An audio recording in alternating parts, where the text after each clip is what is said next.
No More Shit Managers by Jo Wright Audiobook Summary. We've all had that manager, the one who doesn't listen, doesn't develop their team, and drains motivation from every meeting. Poor management isn't rare. It's one of the biggest reasons people leave jobs, stop contributing, or give up caring. And yet, the expectations placed on managers keep growing. Lead the team, hit the targets, resolve conflicts, support well-being. But without the right mindset or skills, many managers fall short, and workplace culture pays the price. That's where coaching comes in. At its heart, coaching is about asking better questions, listening deeply, and building trust. It helps people grow, stay accountable, and do work that matters. But turning coaching into a core part of your culture doesn't happen by accident. It takes structure, clarity, and real commitment from the top. In this summary, you'll learn about a 7-step framework designed to help organizations move from a culture of control and frustration to one built on trust, clarity, and better conversations. This structured approach shows how to rethink leadership, relationships, and growth in a way that actually sticks, beginning with an honest understanding of your current culture and ending with lasting, visible change. The first step is getting clear on what your culture feels like now to shape where it's going. Number 1. Define the future before you build it. A culture won't change just because someone writes a vision statement. To change how people behave at work, especially around leadership and communication, you need to start by helping decision makers actually feel the difference between where they are and where they want to be. Step 1 is about getting clarity, and that begins by asking the right questions. Before anything can be visualized, you need to know what you're working with. That means getting honest answers to what it really feels like to work in your organization right now. What behaviors are normal? What do people avoid saying? How much do they trust their managers? You won't find this in a dashboard. The best place to start is listening, through group conversations, one-on-one discussions, or simple observational work. Metrics like turnover, absence, and feedback can support what you hear, but the goal is to understand the emotional climate, not just the numbers. Take the case of the Institute of Occupational Medicine. Faced with low trust, no succession planning, and a stagnating culture, their Director of Performance, Culture, and Delivery, Michelle Reed, recognized the urgent need for change. She began by collecting honest feedback from staff and sharing it directly with the board, sparking uncomfortable but necessary conversations. Rather than jumping to quick fixes, Reed took a different approach. She asked leaders to imagine a future in which they'd earned a coaching award and were hearing praise from both employees and clients.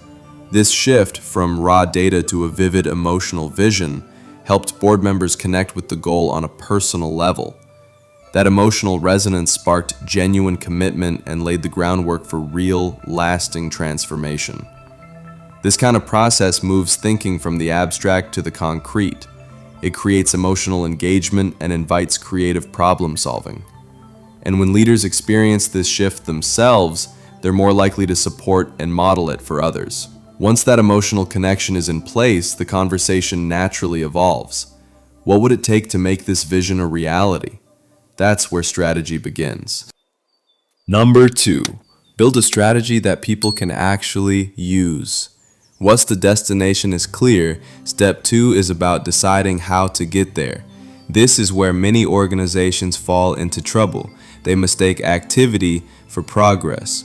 Without a clear strategy, change efforts drift, leadership messages conflict, and people quietly stop paying attention. A strategy for building a coaching culture needs to be both ambitious and believable. Most of all, it needs to make sense to the people expected to deliver it. This step is about connecting the dots between vision and behavior. That means defining what success looks like in a way that goes beyond numbers. It needs to reflect how people will act differently and what kind of working environment you're building. If the vision gives people direction, the strategy gives them traction. One practical approach is mapping a simple from-to model. Start by naming the behaviors, mindsets, or conditions you want to leave behind and what you want instead. The more real it feels, the more useful it becomes. That's exactly what the housing association Silva Homes did. They brought their strategy to life by involving leadership in translating company values into day-to-day actions. When one executive initially pushed back, it forced a deeper look into what the values actually meant and how they were being lived or ignored.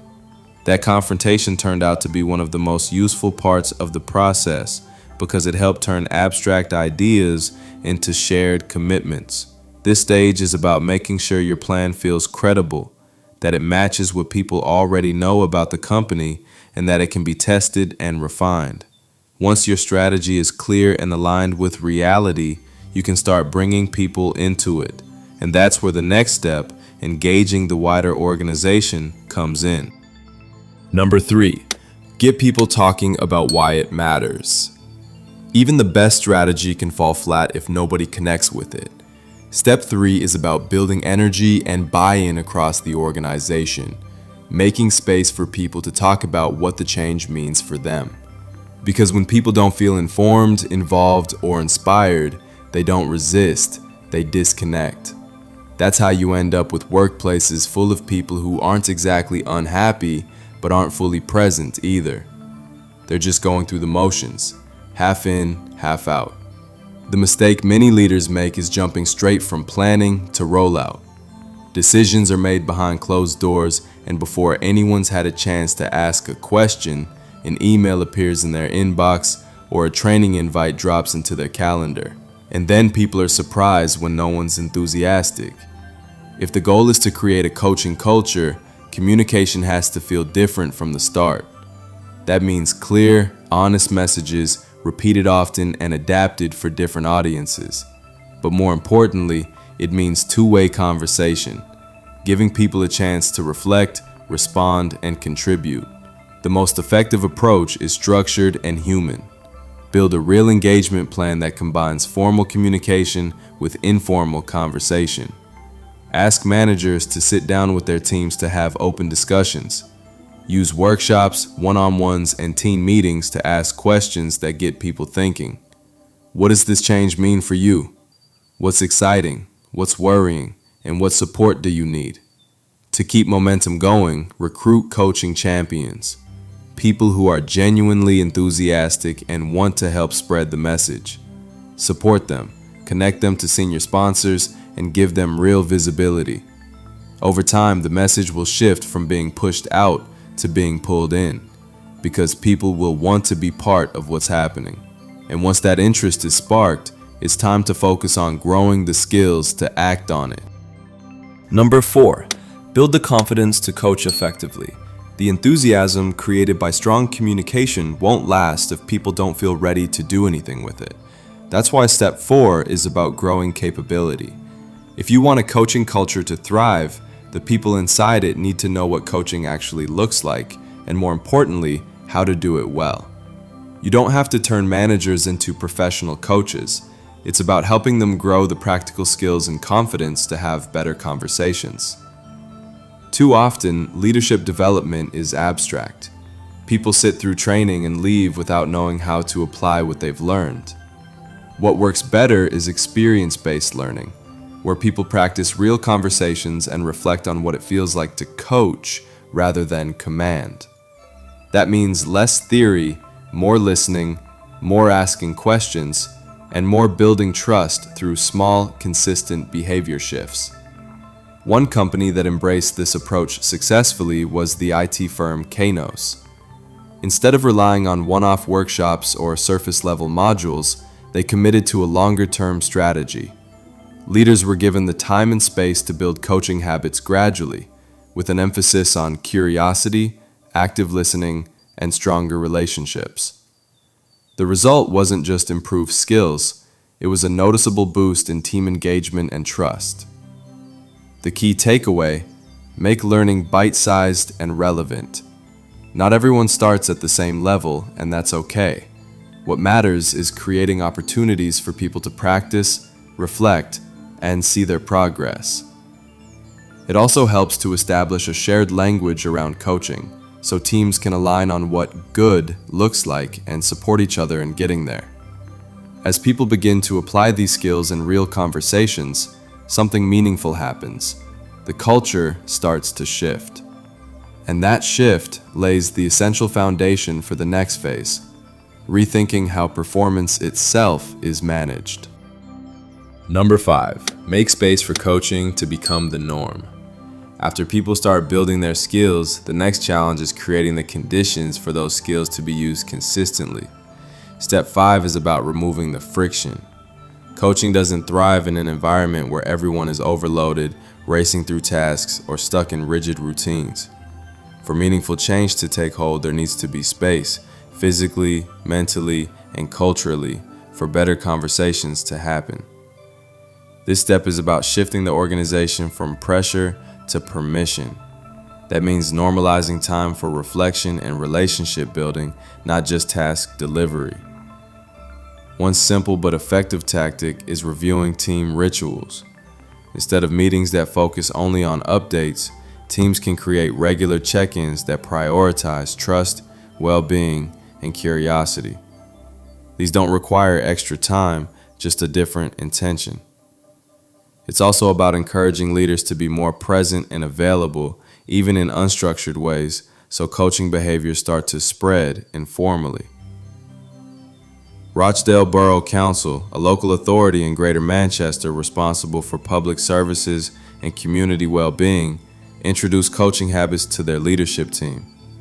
They noticed a clear gap between training and application. Managers were supportive in theory, but weren't consistently making time for coaching in practice. The shift came when leaders openly acknowledged this and committed to role modeling more reflective conversations, even during busy periods. That signal, combined with peer support and public follow-through, helped set a new tone across teams. There's also power in creating visible encouragement. Highlighting progress, celebrating small examples, and asking leaders to share their own efforts all help build momentum. People notice what's being reinforced, and they adjust their behavior accordingly. Embedding a coaching culture means making it easier to work better. Once the environment supports these behaviors, it becomes natural to align them with how performance is evaluated and developed. That's what the next step begins to shape. Number 6, make performance conversations worth having. Once coaching behaviors start to feel embedded in daily work, it's time to look at how they influence performance. Step 6 focuses on aligning performance management with a coaching approach, because when outdated systems stay in place, they quietly undermine the new culture. Traditional models are often tied to fixed cycles, generic forms, and uncomfortable review meetings. They feel forced, one-directional, and rarely meaningful. To make real progress, performance conversations need to reflect how people actually work and grow. This step is about moving from process to purpose. Rather than centering everything on ratings or backward-looking reviews, performance conversations should support growth, accountability, and better relationships. That means more frequent check-ins, honest feedback, and coaching-style questions that help people reflect and set meaningful goals. It also means focusing on strengths and development areas, not just outputs or compliance. Restore PLC, a UK company specializing in data and asset management, used the shift to remote work as a chance to rethink performance management. They moved away from annual appraisals and introduced regular coaching-led conversations, supported by a digital platform. What started in one business unit quickly gained momentum as others saw the benefits. Instead of forcing adoption, leaders built interest through real use and visible results.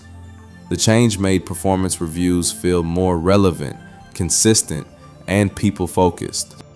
Practically speaking, organizations need to invest in developing feedback capability.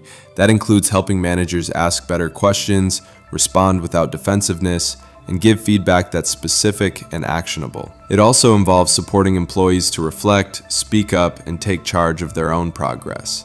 When done well, performance conversations become something people look forward to, not because they're easy, but because they're useful. And once coaching behaviors are fully embedded in how performance is supported, the focus can move to keeping that culture alive long term. That's where the final step begins.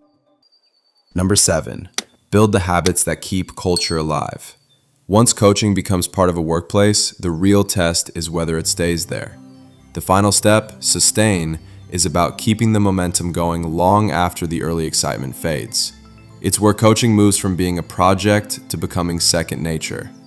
This means embedding the behaviors into everyday habits, systems, and relationships, and continually tending to them over time, even as teams grow and shift. A coaching culture isn't something you set once and forget. It needs regular check-ins, just like a workplace climate needs routine assessment. That includes feedback loops, short pulse surveys, and reflection questions that bring awareness to what's working and where things might be drifting. When that data is gathered and acted on, it shows that coaching is being taken seriously and that leadership is still committed. Asking how often coaching is happening, whether it's improving performance, and how it's being recognized can help ensure the culture stays alive, not just assumed. At the same time, leading by example matters. Managers need to walk the talk, modeling trust, curiosity, feedback, and reflection in how they work. Whether that's through visible coaching conversations, consistent performance support, or showing openness to feedback themselves, their example shapes how others behave. Time for regular reflection, even through something as simple as journaling, helps teams stay aware and aligned. PSS, a social enterprise in Liverpool, is a standout example of how to do this well. Known for its values-first culture, the organization made coaching part of everyday life, pairing internal training with digital tools and embedding it into performance reviews and CPD sessions. Results speak for themselves. Confidence scores soared from 54 to 99% in just 2 years, and the impact was recognized nationally. Leaders actively supported the change, with senior executives becoming accredited coaches. By tracking progress, recognizing success, and reinforcing the behaviors that matter, organizations make coaching part of their DNA. That's how a good start becomes a lasting change. Conclusion. The main takeaway of this summary to No More Shit Managers by Jo Wright is that building a coaching culture isn't about grand gestures. It's about shaping everyday behavior through consistent, practical action. This means making space for honest conversations, encouraging regular reflection, and supporting leaders in developing stronger, trust-based relationships with their teams. Coaching becomes truly effective when it's woven into the way performance is developed, not treated as a separate initiative. With the right steps in place, people grow more confident, engaged, and motivated to take ownership of their development. Over time, these small shifts add up, creating a workplace culture rooted in trust, clarity, and high performance. And with sustained focus and consistency, that culture doesn't just emerge, it thrives. Okay, that's it for this summary. We hope you enjoyed it. If you can, please smash that like button and subscribe. See you in the next summary. Thank you.